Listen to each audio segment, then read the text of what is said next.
and welcome to this week's episode of Soap Scoop, the Inside Soap podcast. Now, coming up on today's show, we've got lots of soap things to discuss, but I want to refer straight away to some comments that we've had on the YouTube.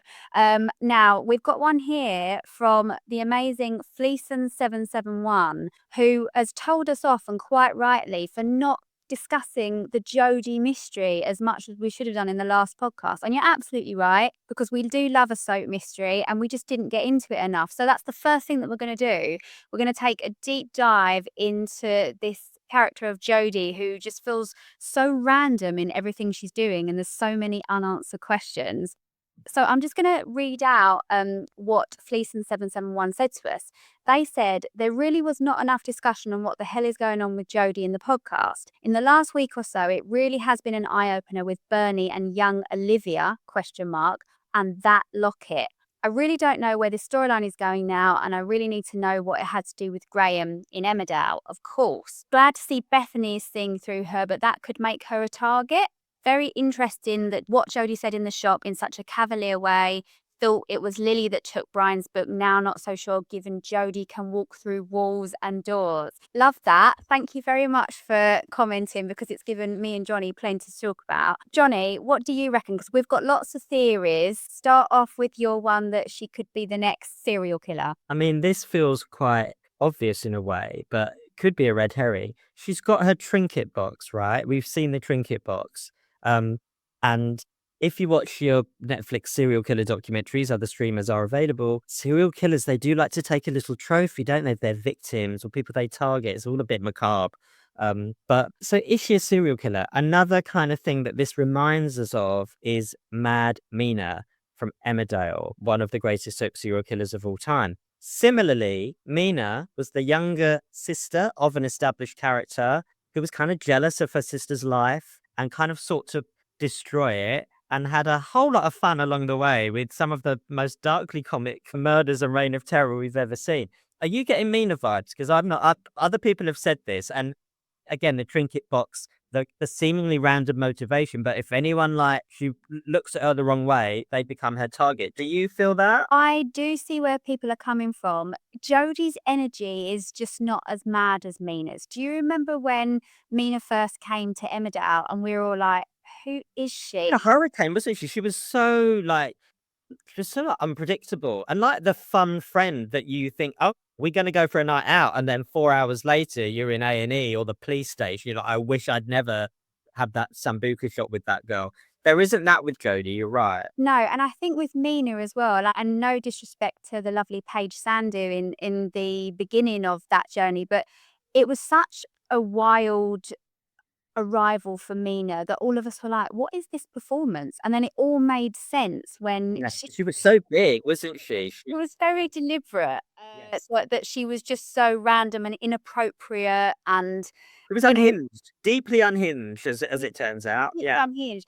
Jodie has a softer energy to that. It's all an act, though. Don't be fooled. But, this is someone, because the questions, all this stuff with Bernie, how random. Like, she's let herself into Bernie's house and cut out the faces of the picture. Is this because does Jodie know about, did she know about what was going on with Mal and then just piggyback on the back of Well, Jodie can walk through walls, as we've just heard. Jodie is everywhere. Jodie's one of the X-Men. Jodie has superpowers that we mere mortals do not understand. I just feel like, did Bernie just, was a bit sarky to her in the calf, and Jodie thought, right, I'm going to show you, lady. It can be like, you just take against somebody. If you take against sometimes you're on a bus or something and you go to sit down and somebody sits in the seat you really wanted to sit in.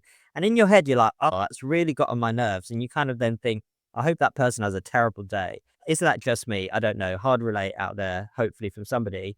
I feel that's Jodie, but she's taken it to the next level. Somebody annoys her, she'll just get some horrible revenge, or she'll plot their downfall. Also, it's still early doors in this storyline. I think Jodie is a long game person. So we are yet to know what that long game is. But at the minute, I just feel like anyone looks at her the wrong way, they're on her list. What goes on with that list, we are yet to find out. Yeah, and I kind of think that also the targeting of David and Shona as well, particularly David. I mean, I think I might have said this before, but if a young David Platt could get a flash forward into his future life and kind of see him caught between two really stunning brunettes, he probably would never have believed it. But yeah, I just kind of think that. I think this is taking a turn. I think we've now got into some throuple situation here.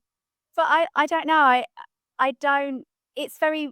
It's all very random. There's not an awful lot to go on, but it There's was not a quite. pattern yet, is there? There's not really even my theory about, well, someone annoys her, she gets annoyed with them, or that doesn't follow for all of her weird behavior. The Shona and David thing, I feel she's jealous of Shona. I feel there's resentment to Shona that has shaped Jodie's psyche because Shona left when Jodie was a kid, left Jodie in a very unhappy home life.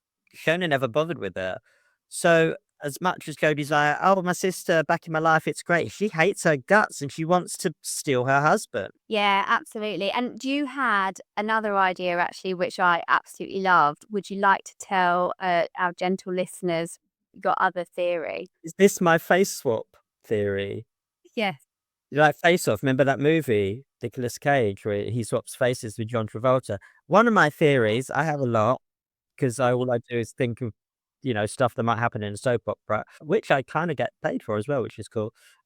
Is Jodie actually Jodie? Bear with me. So, Now, hold on. My question to this was, how would Shona not know it was Jodie? But you have to. because if you've watched enough heightened, crazy American or Australian trashy soap operas, as I might have, Jodie is not Jodie. This is my theory. Jodie is someone from Shona's past, from the Ramsey family's past, who has the real Jodie tied up somewhere in a basement. Or she's killed her. But what she's done, this person has had plastic surgery to look like Jodie, to pose as her, to inveigle her way into Shona's life and pretend she's Jodie, but she's not. She's got a Jodie mask on, effectively. She's got to go, it's me, the girl you bullied at school, or whoever, or the girl you lent a fiver to in 2006 and never paid her back, whoever this person is. I think she's posing as her. And it was the Ugly Betty where this kind of thing happened. Someone returned into into the family's life, but they were someone else and they had plastic surgery. Basically, I'm obsessed with the idea of a soap villain having plastic surgery to look like someone else. And tell me I'm wrong. You can't prove I'm wrong at this stage. I was actually just thinking of a really wacky show called The Blacklist that might have gone down this road with plastic surgery and pretending to be dead family members and things like that. That's a precedent. I think it's perhaps a step too far, but I love it. I love the idea of How people. can a step too far be when soaps are doing flash forwards, flashbacks, flash up, flash down every 5 minutes? Nothing is off the table in 2026. I just think that they're going to have to, like you say, there's got to be some longevity, some story with Jodie. And if she's Shona's sister, then that gives her a tether to the cobbles, maybe some form of redemption. But is she too wacky that she can't be redeemed? Why was she in the back of Graham's van? That was a job for Graham. That was a job for Graham. We are assuming Jodie was trying to escape a terrible situation. Poor Jodie. What if Jodie's the problem? Jodie needed wiping out, and Graham was doing the world a favour. Yeah, I think, if there's one positive thing we can say about Graham, it's that perhaps he was close to getting rid of Jodie, but we don't know. There's still so much more, which is why you've rightly asked the questions and we're attempting to answer them, but quite badly because we're shooting in the dark here. Isn't everyone? And isn't this the joy of it? I feel like this is 2026's most rewarding mystery. And there's a lot of them because obviously we've got the Corrie flash forward, lots of things to work out. EastEnders flash forward, lots of things to work out. But I feel like the Jodie thing is really capturing people, and our lovely readers and viewers are really engaged with it because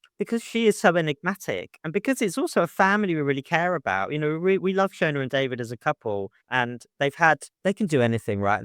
They've got this heartbreaking story with Harper, this really grounded story about a really, really upsetting real life thing. And then there's this gothic craziness kind of bubbling away in the background. It is, like I feel Shona and David were a bit quiet for a while as characters, and they're, thrust back into like two massive plots that couldn't be more different. It's because they're under threat. I think this is why people are so intrigued about Jodie. And also I think Jodie's great. I think she's really watchable. I think you are really captivated by her. But the threat to Shona and David is what people are interested in and don't want to happen, but kind of want to go along for the ride as well. I think Jodie is so going to run off with that baby the first chance she gets. Absolutely. But there are two babies on the street at the moment, right? There's Harper and there's Connie. Don't put two babies next door to each other and have a mad, unhinged lady with, abandonment issues and not expect this all to go off. And also, that same lady is in a lineup of potential victims or killer in a murder mystery that is now merely weeks away. I think Jodie's too juicy a prospect. Like, how we're going to, there's only, like you say, weeks away. We still need to know what all the trinkets mean. We need the Graham thing resolved. Yeah, but we might not, yeah, it's too much. Like you say, it's probably not gonna, I don't think she is the victim. I think she might be the killer. Or does Graham come back to Weatherfield to finish the job and he kills the wrong person? I mean, we definitely need to see Graham back in this, because I think to have that crossover and them not follow through on it and just kind of abandon it, it's like, oh, she got away from him in the woods and he was like, oh, okay, I'll just go Yeah, back. it wasn't that bothered in the end, was No, not in the end. So I think that, yeah, they definitely need to, but they have said they're going to revisit it. they have said they're going to revisit it, but to what extent? And but also ITV may be double bluffing us. So like Corrie was a one-off. We're not going to do something on that scale again. Kind of like saying, well, yeah, bits of it will be revisited. We're going to know specifically the Jodie strand. I think we're going to get a few more answers, but I think it's all a double bluff. I think, yeah, Graham, if we see Graham again in Corrie. But I do think thinking about this murder, it's going to be a wrong place, wrong time kind of thing. I think Jodie might be involved. Maybe Jodie is the target, but she manages to dodge the bullet, and whoever dies is actually not. Do you know what I mean? So That'd be really good, actually, because my money's on Theo being the victim because it would make sense. But how brilliant if the intended target was someone else, one of the other five. yeah. That would be really good, actually. And I do think as well, kind of moving on to a slightly different bit of the storyline for a second. So Mad Mal, who gives us all the ick because he's so creepy.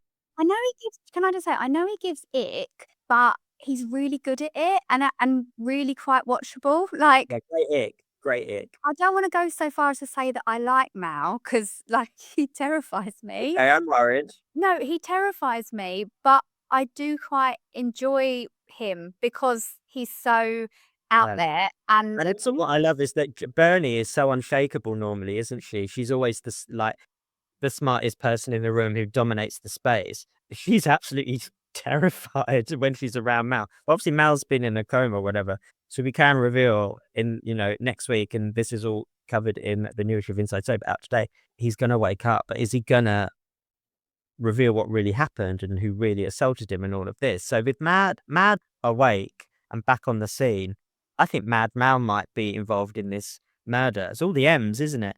Maybe he is on the rampage and whoever dies is caught in the crossfire. Maybe he is trying to like bump off Bernie or Dev or Kit, but someone else gets caught in the crossfire and yeah, Mal's the killer. I don't know. I feel like Mal, they're setting up such a lot with him. Is he involved? Al and Jodie together on the rampage. no, the thing is about Mal is that he was just so obsessed with Bernie. And there were moments where you're glad that, Kit walked into the cafe, or there were moments where you thought he could overstep the line, and thankfully he didn't. And then we were led to believe that he was the one that broke into the house and defaced the pictures.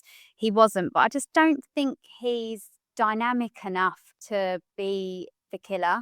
I actually think Got a few weeks to go. Like look at what he's achieved. He's only been in it 5 minutes. He's already like a scourge. Maybe there's more. scared. He's a scourge. Good. Yeah, it's interesting because we need to get back to the question that was asked of us. The fact that Jodie went for Bernie. Is there some unforgotten, some chat? Is it random or is it not? Yeah, is it random, or is she going to turn out to actually be Kit's secret sister.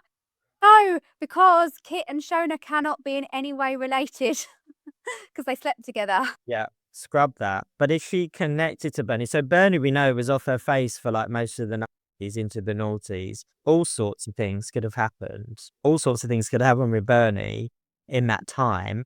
She had a lot of lost years. Yeah, beef with Bernie. I still think it's random. I just think like Bernie told her to, hurry up with that bacon balm for table 6. And she didn't take too well to it. Yeah, I think there's definitely some randomness. But going back to Jodie's energy, she's kind of like also can't be bothered. Like there was a brilliant like freeze frame of her in the cafe the other week where she was just a bit like just about Right.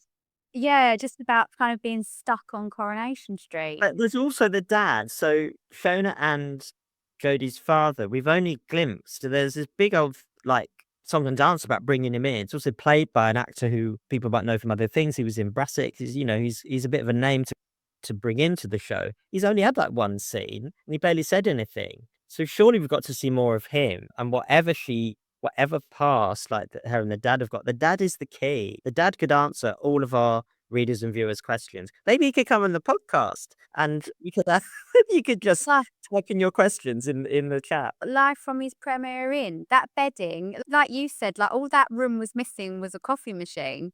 And also and a buffet breakfast. Yeah, because it was just the purple bedding and the wall art that I was like, he's in a Premier Inn. She's It's just clearly there. the Media City Premier Inn, they're just saving on the location budget. I mean, maybe he doesn't want to leave his Premier Inn bedroom with his coffee maker, and he doesn't want to really reveal Jodie's true colours, but we've got to see him again, haven't we? He could answer all your questions, LJ, about the randomness, but he looks pretty scared of her. Like she's terrified him. It's like, Mhm. yeah, I don't know. I do feel like like I know plastic surgery pretending to be someone else. I know it sounds ridiculous. I actually think it's really quite a fun idea though. But I don't think Shona's dug deep enough into this family she just abandoned all those years ago. Do you know what I mean? She went to see the dad. She kind of then hasn't mentioned him since. Hoodie turned up. Oh, hi. 5 minutes later. Yeah, she's moving in. Yeah, she's helping, do the housework. All of a sudden, she's just accepted it. I feel like Shona's had a lot going on, isn't she? She's been quite distracted by Harper, obviously. But I feel Shona's not. If Shona started investigating things more, we'd have answers. Maybe Shona doesn't want to see it. She's kind of grateful to have a bit more help at a time when she needs it. But I feel like the penny's going to drop for Shona. It's going to be, hang on a minute. Sorry, love. Can we just do a bit of a deep dive into why you're actually here? And what did I miss in those missing 20 years or whatever it was? Don't you think? Like, Shona's accepted all this quite blindly. Yeah, maybe Shona's just thrilled though to have like a member of her own family on the street. Like she's never had that, and you can't count Clayton because he, what he did, and Don't talk about those. we don't talk about Clayton and her and David Carr. So maybe it's just a bit of a novelty for her, and she's just blind to what's Look at going. Clayton was a bit of a baddie. Is that running in the Bloods, in the Ramsey line? Do you know what I mean? Doesn't say great things about, that family, did it? Well, Shona was no angel when she first came to the Cobbles. I mean, she was from the old Dog and Gun estate, Dog weren't and she? Estate. What, has it got a name? I just keep calling it the Dog and Gun Estate. That's what. The Dog and Gun is the pub. I can't remember what the name of the estate is. Did they ever name it? Because we all just think of the Dog and Gun. But like Gemma's from there, Bernie's from there, like Paul was from there. Like we forget, like the Dog and Gun Estate has been like a sort of finishing school for Corrie characters, isn't it? I feel like that's where Carla grew up. Remember, Carla talks about her childhood. She's from quite a rough background. Her mum, Sharon Donovan, was a bit, a bit of a one. And her and Rob had this like really terrible childhood. And then even like then she met the Connors and kind of they were a bit more well off and she got out by marrying into the Connors. I feel they were from the Dog and Gun estate. Can we have a prequel? It's like Shameless. Basically, it's like the Chatsworth estate in Shameless is what I'm seeing it as. Dog and Gun is like the boot camp round of X Factor before they take you through to Coronation Street live shows. You're through to Enfield. There's a fair few of them that have ended up on the Cobbles. Yeah, there's a few One Directions and Rachel Adadeji's who've come through there, definitely. Well, we hope that we have answered. Well, we've tried to come up with some theories about Jodie, but please do comment back and tell us who you think she is and who she's connected to and what she's up to, because this is ongoing, and we love that. We love it when someone challenges us on the YouTube. So thank you very much. And we have to, before we move on from Corrie, we just have to talk about another bad lady on the street, Megan. Now, we've spoken about her in quite a bit of depth because, of course, she is a potential person that's going to get bumped off. But this week, the net is very much closing in on her because Sam suffers a collapse on the street. And this is as Megan looks like she's on the verge of being rumbled, basically, isn't she, Johnny? Yeah, so yeah, we obviously kind of teased this the last few weeks. So the web of lies is being slowly unpicked. But yeah, in the next week that is covered in the magazine out today, it's all going to start to come out. And it is, yeah, the tipping point is Sam. Obviously, Sam's been taking this medication, this ADHD medication, because he's so stressed about keeping this awful secret about Megan and Will. It's doing like all sorts of things to him. So yeah, so he collapses, and at which point lots of things start to all make sense to, you know, other characters on the street. The Driscolls, Leanne has suspected something obviously is a bit amiss. And yeah, we can't reveal too much, but it's going to come out, and stuff's going to come out about Megan, about what she's been up to, and also just about other things she may not have been totally honest about in her past. But yeah, what kind of the precipitation, is that a word? That's a big word. I feel like I've used the right word. It's poor old Sam. That's rain, isn't it? What precipitates it? Is that right? What precipitates this event? It's like, is it? What do I mean? Way. What's rain? Precipitation. No, you're right. But I thought you could use it in the context of like it causes something. Educational here on Soap Scoop. It's like countdown. So yes, a chain of events. Poor Sam. Pray for Sam because it is really quite heartbreaking. But maybe he speaks up. Like, you know, maybe if he can, I don't know. He's collapsed. I don't know whether he's going to wake up and spill the beans, or is Megan going to get an attack of the guilt and think, oh my goodness, this poor boy is in hospital because of me? Is Will gonna start to the scales fall, and he's gonna know actually this is wrong? Like lots of possibilities here, but it's gonna start to unravel. But pray for Sam. We love Sam, don't we? All he wants to do is play chess and read books. And look at him. He's having this a terrible time. I'm not being funny though. If he was any good at playing chess, he'd have outmaneuvered Megan ages ago. Yeah, that's true. Well, he hasn't been playing it with Roy so much, has he? I think their chess club's kind of gone off a bit. He's not as sharp as he was with the old chess. You're totally right. He could have, old Sam could have definitely outmaneuvered her. Old Sam, knight to bishop's four. I mean, I don't play chess, so I've no idea what I'm saying, but Right, Kasparov. have you but you remember Harry Potter 1, right? Where they play the giant chess game and it's literally do or die. This is it. This is happening now in Weatherfield. Should just they should do something like that. But what fun. So let's move on to Emmerdale. So we've talked about Corrie quite a bit. Now Emmerdale is one that it's a tough one for us because we're still on the Paddy and Bear merry-go-round. And this week, Paddy decides that the only way to save his father from prison is to run along to the police station and tell them that he helped to cover up the murder that his dad committed. Now, as we always say on this podcast, we don't condone violence or getting away with murder. But what has possessed him to do that? In what world did he think calling up DS Walsh and going, just so you know, we helped cover it up? What's he playing at? I think he just wants this storyline to go on longer in case they win an award or something. Like, because it's like, it looks like, oh, he's been caught. Oh, he's admitted it. Oh, and it could be self-defense. They're like, quick, BAFTAs are coming up. Let's milk this. Because what other reason? You're right. Like Paddy, basically, and he thinks he's doing the right thing. Yeah, he implicates himself. He implicates Dylan. Then there's a whole other like chain of events that's coming up that you'll see next week where he drags Laurel into this. Laurel is, you know, who was in a relationship with Ray. This also, doesn't it automatically implicate other people like Marlon and Rona and April? Everyone, because then people were brought in on a lot of the secrets before it all went public, before Ray's body was found. And so many people in the village.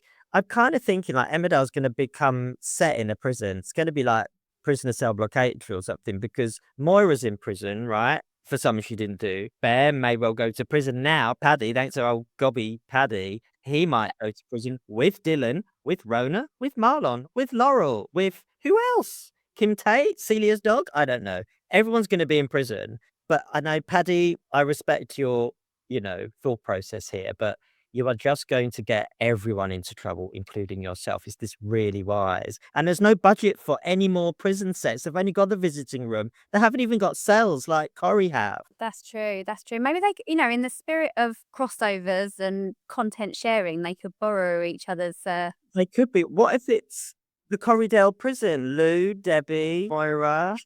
Yeah, they should all go to the same prison. That would help. Corriedale behind bars. Playing devil's ad though, as much as I've just properly gone in on Paddy there. Yes, which he did, by the way. Bit shady, but anyway.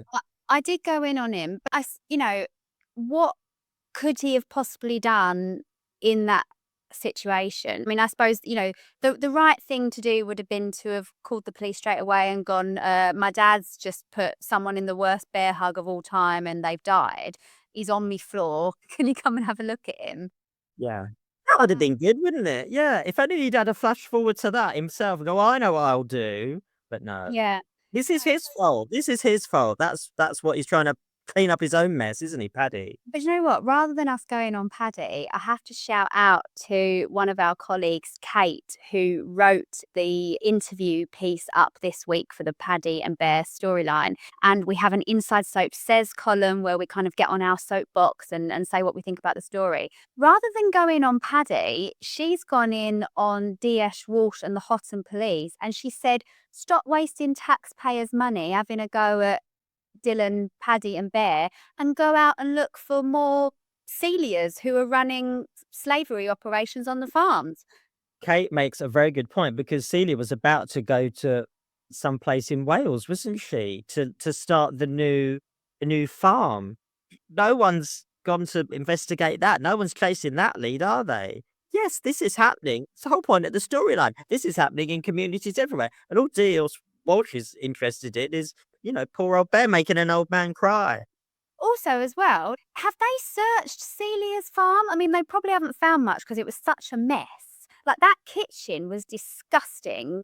I couldn't, please. Yeah, that not enough domestos in the world would have cleaned that place up. But, they could have found the next step of Celia's operation. I mean, they just thought Moira was doing it all, and they just tore Butler's farmland apart, didn't they? So they got lazy, is what you're saying. They just haven't properly looked into this. It's an open and shut case for the Hotton Police. Just putting Bear in prison and sending Paddy and Dylan down with him is easy for him. Yeah, Paddy's doing the work. Yeah, go out and get some more traffickers. Oosh. Well, we've had our say. We have. Well, that's kind of the main thrust of what's going on in Emmerdale this week. So we will move on to EastEnders. And yes, there's this continuing relationship going on between, well, we say relationship between Mark and Lauren that is it just through the eyes? Nothing's actually happened between them. Is it an eye affair? An eye affair? I've had a few of them. They're actually a lot more fun than the real thing. A lot less hassle as well. No one gets hurt. Oh, you choose this. You don't even have to buy a new frock or groom yourself or anything like that. Yeah, I think it's an eye fair. I think it's an eye fair starting. It's just early days. Because again, the flash forward, which we're going to be talking about for the next 10 months, did imply Mark and Lauren, were, it wasn't just the eyes, baby, by January. So this week they are getting into bed together. Oh, in a professional sense. Sorry. He offers her a bit of business. Sorry, I can't stop with the innuendos. To sell some cars that he's got his hands on at the car lot. And then Lauren goes, oh, that's a good idea, because she probably fancies, Mark, doesn't she, as we've established. And then Callum says, by the way, Lauren, loads of cars have gone missing in the local area. And is that a coincidence that there's a whole load of cars that Mark's just pulled out of thin air for her to sell? Yeah, basically, it's all a front. Mark's using Lauren. But Lauren's going to have a bit of a dilemma whether she allows this to happen because, she wants a slice of that Fowler pie. She does. But I think that Lauren just really needs to play it safe at home with Peter. She doesn't want to be getting mixed up in this because, of course, we've seen a flash into her future and she is asking for some big trouble. Yeah, she's in like some, crime drama come January, isn't she? She's caught up in some, I don't know what it is, like SWAT teams and police informants, and yeah, it's a far cry from selling slightly dodgy motors on the forecourt. And I do feel, yeah, Mark is to blame for dragging her into something. Yeah, and I love anything to do with Jacqueline Josser. I just think she is absolutely brilliant, like in everything that she does. So I'm very happy that they've made her front and center, and that by the end of it, she's going to be cursing her dad for getting And her. yeah, always cursing her dad. Yeah, I think, like I've said before, Lauren is entering her Pauline Fowler phase, and I mean that as a compliment because she's becoming like a moody matriarch of the square, and she's so no nonsense, Lauren, but she also can't help but be attracted to a bit of drama, can she? But I feel she's got that. She's reminding me of as she gets older and her kids are growing up and she's becoming more of a matriarch, and real life is kind of settling in. She reminds me a bit of Charity in Emmerdale. Stick with it because Charity's always got a drama going on. But I do actually feel genuinely Charity just wants a quiet life. She just wants to put her feet up. She doesn't want drama. It just kind of follows her. I feel like Lauren's getting that because, Lauren does that face like, oh, again, I'm having another drama. How did this happen? She's annoyed with the drama like Charity is, but she just, attracts it. I've got that kind of, I think that's what they're doing with Lauren, which I love. I really, really love. Yeah, the character she is growing into. And I just want her to constantly be getting it all wrong and have this drama like happen to her because that's Lauren at her best, I think. But you said you think she should play it safe and be happy families with Peter. Do you mean that though? Because that would be I don't know. It's a hard one because I love the fact that Lauren and Peter are childhood sweethearts and they've always found their way back to each other. I mean, she's played that story with about 3 different Peters, but she still loves him, whoever he is. I believe them as a couple, and I'm not sure from what I've seen of Mark. I mean, Mark is very lovely to look at, but he's got some shady things going on. I'm not sure I believe him as a criminal mastermind yet, given some of the antics so far. But then obviously his dad, Grant Mitchell, is going to be with us again soon, and we'll see how he measures up to dear old dad. I think actually what would be really interesting is if she does cheat on Peter with anyone, whether it's Mark or not, and has to face the wrath of Cindy because they've got beef, as we know. But I kind of liked it when they had to on the same side because Lauren knew things about Cindy and Cindy was feeding her the drugs, and it was like they hated having to work together. And I love that energy between the two actresses because they play that really, really well. Because I wonder if Cindy would have an ounce of sympathy for Lauren given that she's cheated on people a million times. I'm thinking not. The hypocrisy would just sink in straight away. You said it there, the hypocrisy, that would be too much. Like Cindy loves rubbing other people's faces in, wow, you're not so perfect, are you? That's the whole thing. Cindy's constantly accused of all sorts, but she does love to jump on a double standard, doesn't she? So, I can't see them being, when it's Kathy and Cindy, but it's Cindy and Lauren, isn't it? That's what we're getting into. Cindy's becoming the mother-in-law, disapproving of her golden boy's choice of partner. So Cindy learned from the best. Cindy and Kathy's hatred for each other is legendary. So Cindy's learned how to be a really horrible mother-in-law, and Lauren is going to feel that rap. Yeah, absolutely. I'm looking forward to that. We also have to talk about this week. We are going to meet newcomer Josh, who is the secret son of Zoe Slater. It's a mystery to us as to how he finds his way really to Albert Square. I mean, what reason has he really got to come? I don't know, maybe he watched EastEnders on iPlayer. I don't know. But he gets there and he doesn't really want to reconnect with his family, and I don't blame him.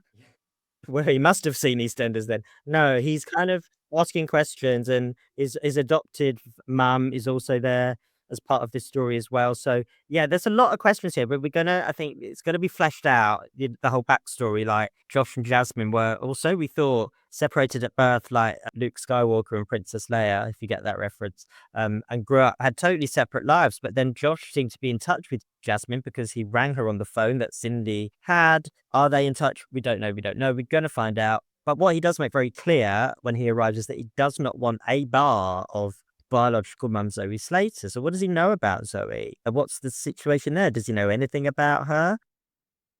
think Re- Chrissy's been on the line again and just Christy. fished out the other child and gone, "Here, look at this newspaper article about your mother killing your dad." Such a troublemaker. I love it. Yeah, that's probably what's happened. She's just tracked him down and done a number on him. Can I ask you what you make of the whole AI Anthony storyline? Because I've been watching Patrick reacting to AI Anthony, and he seems to be getting a lot more out of that robot than he did out of the real thing. Yeah, definitely. I think he's obviously a nicer person and a bit more of a conversationalist to his old dad.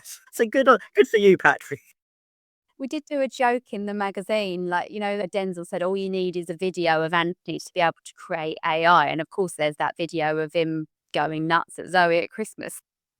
Yeah, maybe that's another setting on AI Anthony that you press. If you want murderous, horrible Anthony and you want to spend time with that Anthony, press here. Yeah, I don't know. Are you good? Do you want an AI Anthony for Christmas? Absolutely do not. I don't want an AI anything. Do you know what? This is a good point of conversation. I'd love to hear what people think of this because I was watching this storyline and you had all the background of like Kim and Howie and Denise kind of really worrying for Patrick and going like, how is he meant to move on when he's talking to this AI version, EIO.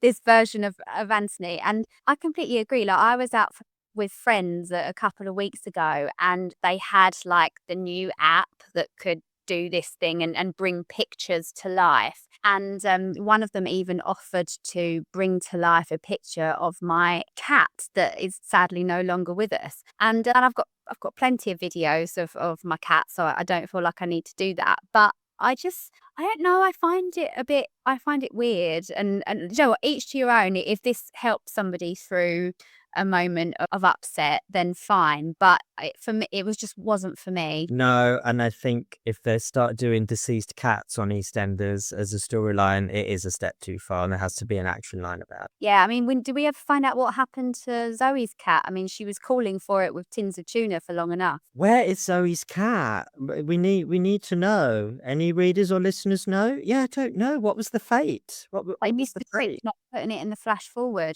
Do you know what they should have done when Chrissy showed up? She should have had the cat on her lap, like Blofeld or Doctor Evil. The cat was a plant from Chrissy Watts all along. I do think though, the theme of our chats the last couple of weeks is really centered around like the flash forwards and the mysteries, and that's what everybody seems to be really invested in at the moment, is finding out the answers to that. I'm glad we've had the opportunity to discuss it, and yeah, please keep commenting and telling us what you think, and we will of course get to the root of the big issues every week if that's what you like. Please don't forget to like, subscribe and comment, and we will see you next week.